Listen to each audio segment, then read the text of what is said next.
ఎవడూ లెక్కింపజాలని ఒక గొప్ప సమూహము. యోహాను భక్తుడు చూస్తూ ఉన్నాడు, పరలోకములో వారు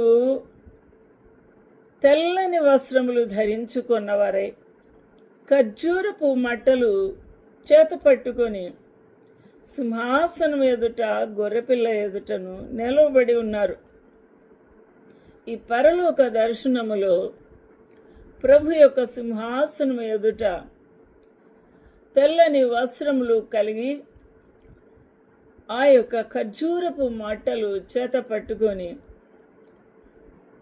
వారు నిలవబడి ఉండుట చూస్తూ ఉన్నాము. వారు అక్కడ ఏమి చేయుటకు నిలబడ్డారు? సింహాసన ఆసీనుడైన మా దేవునికి, గొర్రె పిల్లకును, హల్లెలూయా, మా దేవునికి, గొర్రె పిల్లకును, సింహాసన ఆసీనుడైన మా దేవునికి. సింహాసనములో ఎవరున్నారు? మా దేవుడున్నాడు. గొర్రె పిల్లకును మా రక్షణకై స్తోత్రమని మహాశబ్దముతో ఎలుగెత్తి చెప్పారు. మా రక్షణ అనగా ప్రభువైన యేసు క్రీస్తు ప్రభు రక్తములో కడగబడిన వారు వేరు.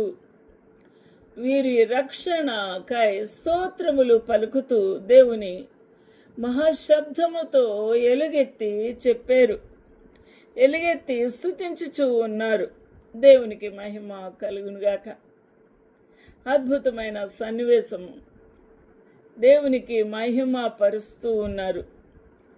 వారి రక్షణకు కారణభూతుడు అయిన ఆ గొర్రె పిల్లకు స్తుతి ఆగములు అర్పించుచూ ఉన్నారు.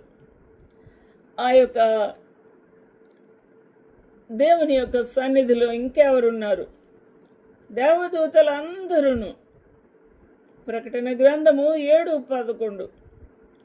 దేవదూతలందరూ సింహాసనము చుట్టూను పెద్దల చుట్టూను, హల్లెలూయా, దేవునికి మహిమ కలుగునుగాక. సింహాసనము చుట్టూను పెద్దల చుట్టూ ఉన్నారట. వారు నిలవబడి ఉన్నారు. సింహాసనములు ఎక్కడున్నాయి? ఆ యొక్క సింహాసనం అనగా ప్రభువు సింహాసన ఆసీనుడై ఉన్నాడు. పెద్దలు కూడా ప్రభు యొక్క సింహాసనం ఎదుట ఉన్నారు.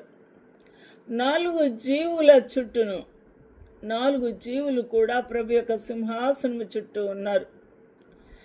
ఈ యొక్క దేవదూతలందరూ కూడా